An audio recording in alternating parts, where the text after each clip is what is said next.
Not dead yet? She returned his half-hearted smile. Not yet. He wanted to run to her. Instead, he shuffled through the doorway, past poles and flashing machines. Bent to kiss her. Winced. Damn beds. Too low. She seemed weaker. Brought you something. Gently lifting her head, he slid the pillow into place. She nestled back into the feather down. Thanks, Dad. Smells like home. He pulled up a chair, gesturing at the garish balloons. Visitors?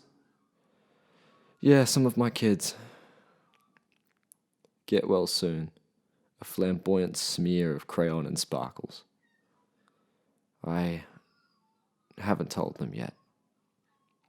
He nodded. My kids. No children of her own, yet a mother to so many. It would break their hearts. Once he had hoped for a grandchild.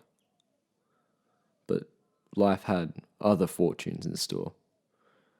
And she'd been only too happy to be swept along in its embrace. Study, travels, friendships, heartbreaks.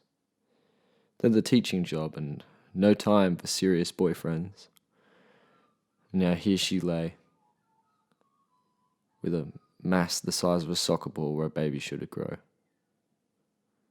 Inoperable, they'd said. The surgeon. His adoring entourage. How silently furious he'd been with them all. I guess I'll meet her soon, she murmured. Mum.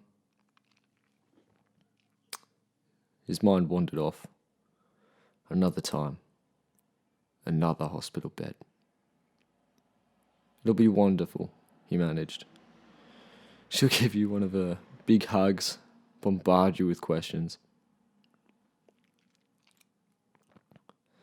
They held hands in silence, thick, punctuated by the beep of somber machines. I'm scared, Molly. When you arrived, your mum left and I thought I'd die too. But you rescued me. Such joy poured out of such despair. And now you too. He smiled faintly. Brought you something else. He hesitated. Showing her might reveal more than he could bear. She took the photograph from his trembling hands. He saw her eyes go wide with the same delight as the child in the image. His tears came then and he stared at the floor. I remember, she sighed. The girl on the man's knee. Sunlight streaming into wild curls, mouth agape as she turned to watch him. She couldn't have been more than 5, and he'd been, 40? Barely even grey. One hand around her tiny waist, the other cradling the object of her fascination. A fiddle, a fine, rich grain visible even now. I'd sit on your knee and you'd play for hours. Every Saturday. Sundays too.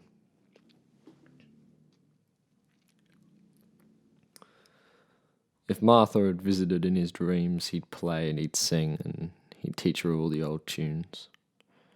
Time would stop. The sadness would pass until it was just sunlight and music and his beautiful girl. The laughter, the promise to come. What was that song? She murmured. The one you always sang. She leaned back into the pillow. Breathed in every flavour of happier days. A tiny feather escaped from the seam, entranced. Weary and terrified, he watched it lazily circle her face. It danced and spun, so beautiful and fragile. And from deep down inside came the stirrings of the old song.